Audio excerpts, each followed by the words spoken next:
थोड़ा गला खराब हो रहा है। तेलंगाना के सभी लोगों को और प्रदेश कांग्रेस कमेटी को बहुत धन्यवाद दूंगा, जिन्होंने हमारी भारत जोड़ो यात्रा को सफल बनाया, शामिल हुए, व्यवस्था की और भारी मात्रा में लोग शामिल हुए। सुबह 6 बजे से लेकर शाम तक हजारों लोग साथ चलते थे। देश में जो अमीर और गरीब की खाई बढ़ती जा रही है, जो मोदी जी की इकोनॉमिक पॉलिसीज हैं, यदि आप नोटबंदी से लेकर कोविड तक देख लें तो मध्यम और निम्न वर्ग के परिवारों की आमदनी कम हुई है और कुछ बड़े लोग उनकी संपत्ति उस कोविड के समय में भी बढ़ती रही। उनमें से कुछ ऐसे भी लोग हैं जो कि विश्व के अमीरों की सूची में काफी नीचे आते थे, लेकिन मोदी जी की नीतियां और उनके समर्थन से वे आज दूसरे या तीसरे नंबर पर पहुंच गए हैं। भारतीय संविधान में भी इसका प्रावधान है कि शासन की नीतियां ऐसी बननी चाहिए जिससे अमीर और गरीब की खाई कम होती जाए, गरीबों का हित बढ़ता जाए, उनकी अर्थव्यवस्था, आर्थिक हालत सुधरे। ये हमारा प्रयास होना चाहिए।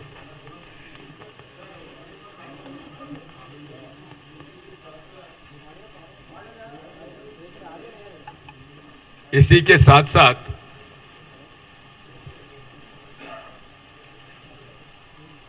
इतने बड़े तादाद में बेरोजगारी कभी नहीं बढ़ी जितनी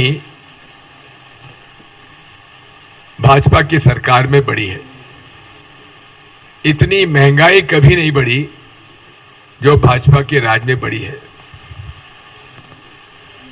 लोग त्रस्त हैं, साथ में निर्दोष लोगों को गलत फंसाया जा रहा है। ईडी, आईटी, सीबीआई में झूठे केस बनाए जा रहे हैं।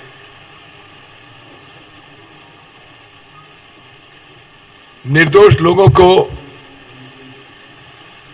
कई सालों तक जेल में बिना चार्जशीट दिए बंद रखा गया है, जमानत नहीं होने दे रहे हैं।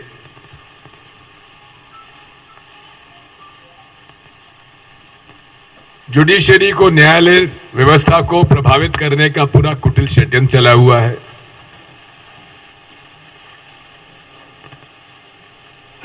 धार्मिक उन्माद फैलाकर नफरत का बीज बोया जा रहा है। इन सब बातों को लेकर कांग्रेस पार्टी ने कन्याकुमारी से लेकर कश्मीर तक भारत जोड़ो यात्रा का सफर उदयपुर के चिंतन शिविर में घोषणा की थी और 7 सितंबर से लेकर आज तक लगभग 2800 किलोमीटर हम लोगों ने सफर कर चुके हैं। जो भारी समर्थन मिल रहा है उससे स्वाभाविक है कि मोदी जी और भारतीय जनता पार्टी और राष्ट्रीय स्वयंसेवक संघ घबराए हुए हैं और इसीलिए अब वे भारत जोड़ो यात्रा को बंद करने के लिए उन्होंने प्रयास प्रारंभ कर दिए हैं। यदि खतरा कोविड का है तो सबके लिए समान नीति होना चाहिए। भाजपा के मीटिंग होती रहे, भाजपा का जन आक्रोश, रैलियां, पदयात्रा राजस्थान में निकलती रहे, लेकिन कांग्रेस की भारत जोड़ो यात्रा पर रोक लगाने के लिए सुझाव स्वास्थ्य मंत्री जी दे रहे हैं। स्वाभाविक है कि उससे ये साफ नजर आता है कि भारतीय जनता पार्टी और राष्ट्रीय स्वयंसेवक संघ घबराए हुए हैं। भारत जोड़ो यात्रा समाप्त होने के बाद हम इस अभियान को घर घर ले जाना चाहते हैं और इसके लिए हाथ से हाथ जोड़ो अभियान हर घर तक पहुंचने का एआईसीसी ने तय किया है। मुझे इस बात की प्रसन्नता है कि तेलंगाना प्रदेश कांग्रेस कमेटी ने इसकी रूपरेखा बनाने की प्रक्रिया प्रारंभ कर दी है और उसकी मीटिंग भी हो चुकी है। 30 जनवरी 2023 तक भारत जोड़ो यात्रा श्रीनगर तक पहुंचने की हमारी योजना है और हमें विश्वास है कि हम लोग अपने लक्ष्य को पूरा करेंगे।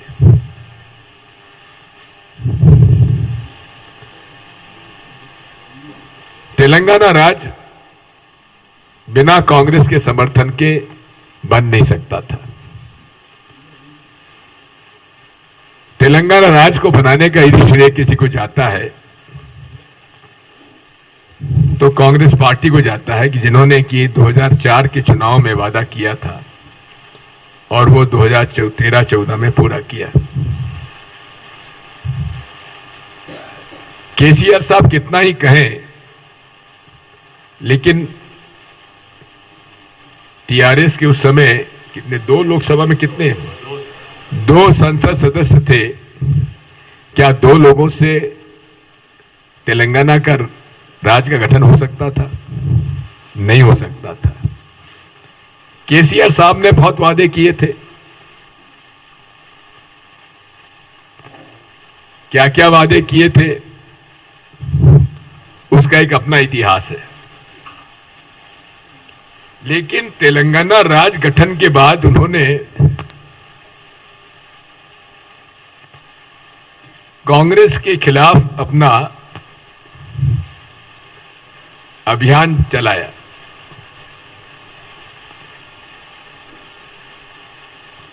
इससे बड़ा प्रमाण अनग्रेटफुलनेस का और क्या हो सकता है। कांग्रेस के लोगों को खरीदा जा रहा है, उन्हें धमकाया जा रहा है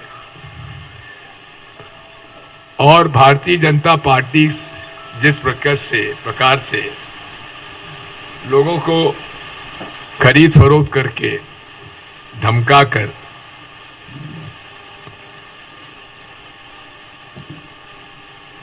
शामिल कर रही है, उसी प्रकार से केसीआर साहब भी तेलंगाना में कर रहे हैं। पूरे प्रदेश में परिवार राज चला हुआ है। भ्रष्टाचार के रिकॉर्ड तोड़ देने जा रहे हैं।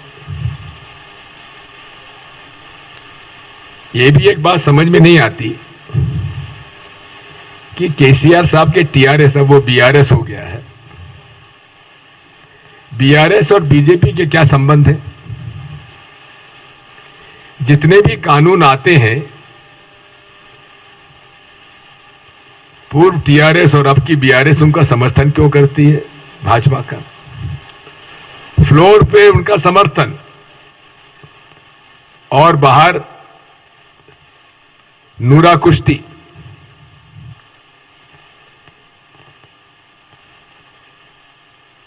ये सब बातें जनता के सामने आनी चाहिए।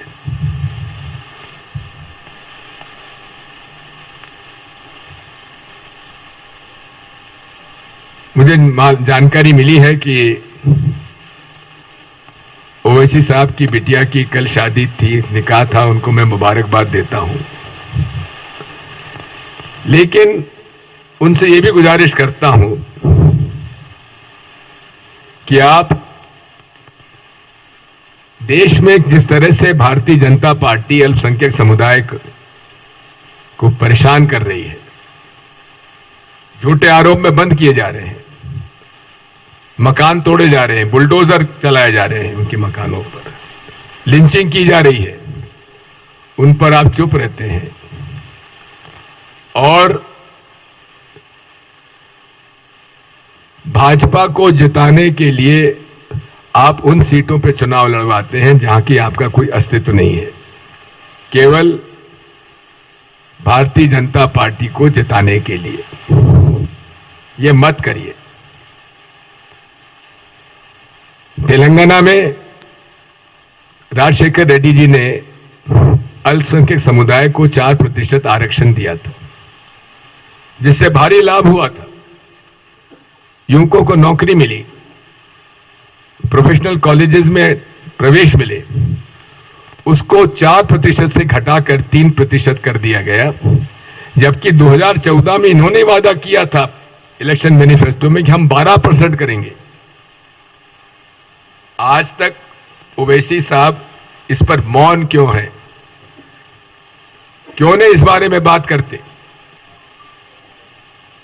क्यों केसीआर साहब की आप वो मदद करते हैं जब वो वादे आपके नहीं निभा रहे हैं? क्योंकि उनको भी अपनी दुकान चलानी है। कांग्रेस वो पार्टी है जिसने कभी ना भाजपा से समझौता किया है, ना कभी धार्मिक उन्माद फैलाने वाले संगठनों से कभी समझौता किया है। हम लोग गांधीवादी विचारधारा के लोग हैं। प्रेम सद्भाव के साथ इस भारत के संस्कार और संस्कृति का पालन करते हुए पूरे विश्व को एक परिवार मानते हैं और उसी के लिए हम लोगों ने भारत जोड़ो यात्रा प्रारंभ की है। साथियों, राजनीति में महत्वाकांक्षाएं होना स्वाभाविक है और हर व्यक्ति की महत्वाकांक्षाएं होती हैं, लेकिन पार्टी का अनुशासन सर्वोपरि होता है। मैं सभी कांग्रेस जनों को और विशेषकर बड़े जितने सीनियर लीडर्स हैं कांग्रेस पार्टी के, उनसे हाथ जोड़कर यही प्रार्थना करूंगा कि वे जो भी बात करना है पार्टी के अंदर करें, पार्टी की लीडरशिप से करें, लेकिन आरोप प्रत्यारोप लगाने की आवश्यकता नहीं है।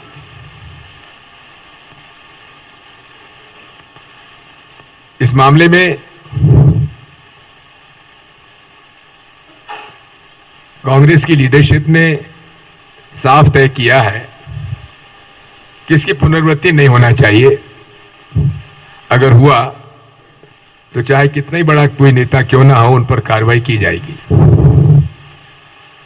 साथियों, मैं कल सभी से मिला हूं और स्वाभाविक है कई शिकायतें हो सकती हैं। मैंने सबको सुना है, सबसे बातचीत की है और इसका हल निकालेंगे। तेलंगाना में भाजपा के खिलाफ और टीआरएस के और टीआरएस उब्लिक बीआरएस के खिलाफ माहौल है, एंटी इनकम्बेंसी है, लेकिन कांग्रेस पार्टी को सामूहिक रूप से एकजुट होकर इस पूरे अभियान में जुटना पड़ेगा।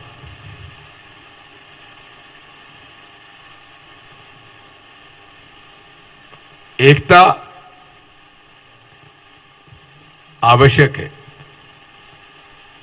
और एकता के माध्यम से ही हम लोग इन भ्रष्ट और इन सत्ता लोलुप्त पार्टियों को हरा सकते हैं। कई बार पत्रकार मुझसे कहते थे कि विपक्ष ठंडा क्यों पड़ा है, कांग्रेस सड़कों पर क्यों ना है। अब हम सड़कों पर हैं लेकिन मीडिया फिर चुप क्यों है। आप सभी लोग कहते थे कि भाजपा के खिलाफ इतना माहौल है, कांग्रेस चुप क्यों है, सड़कों पर क्यों ना है, नहीं है। अब हम सड़कों पर हैं तो आप क्यों चुप है। आप भी कुछ हमारी मदद करिए, निष्पक्ष मदद करिए। हम कोई एहसान आप पर से नहीं लेना चाहते। जो जन समर्थन मिल रहा है उसको दिखाया क्यों नहीं जा रहा है, उसको बताया क्यों नहीं जा रहा है। इस मामले में आप सबसे यही प्रार्थना है। आप सब लोग यहां पधारे, आप सबका आभार। आज पीवी नरसिम्हा राव जी की पुण्यतिथि है। हम इस अवसर पर उनको अपनी विनम्र श्रद्धांजलि देते हैं और निजी तौर पर मुझ पर उनकी सदैव बड़ी कृपा रही है और उनका बड़ा प्रेम मुझे मिला। आज हम उनको स्मरण करते हुए उनको विनम्र श्रद्धांजलि अर्पित करते हैं। जो प्रश्न हो सके तो पूछ लीजिए, मैं उत्तर दूंगा।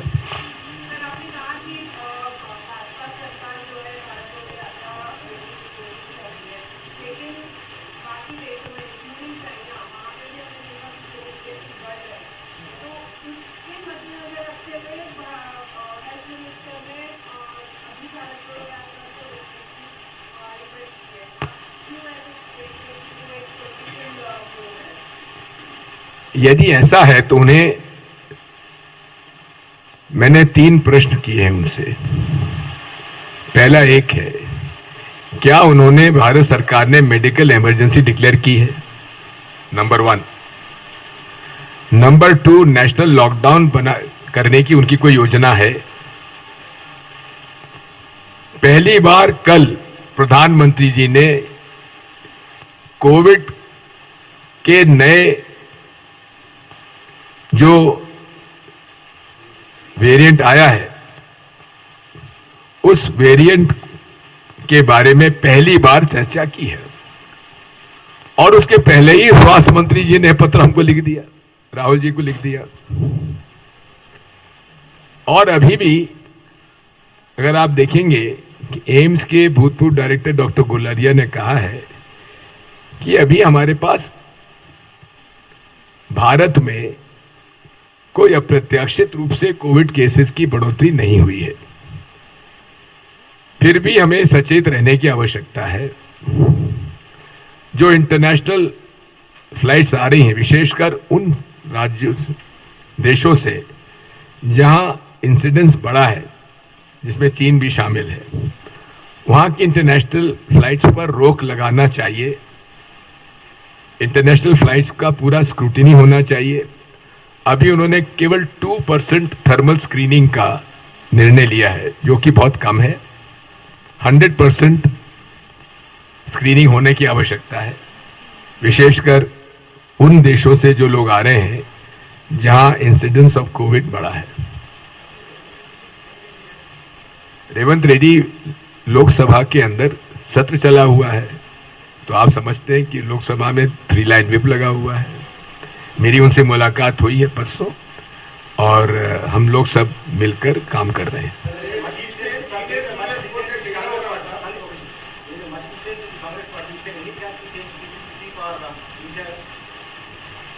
Well, that is not my brief.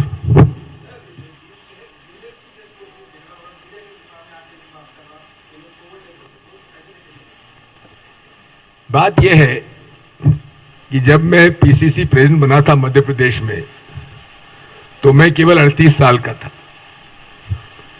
Rajshekhar Reddy ji यहां बने थे, केवल 34 साल के थे और उस समय स्टॉलवर्ड्स थे मध्य प्रदेश में, आंध्रा, यूनाइटेड आंध्रा में। लेकिन वे एक सफल प्रदेश कांग्रेस के अध्यक्ष बने और एक सफल मुख्यमंत्री रहे।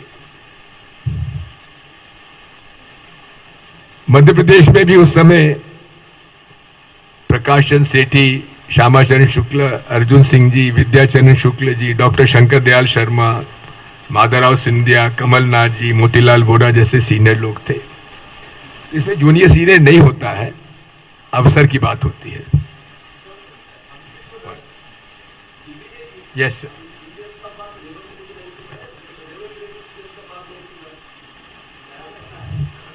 दोनों एक दूसरे की बात सुन रहे हैं, इसीलिए मैं यहां पर हूं,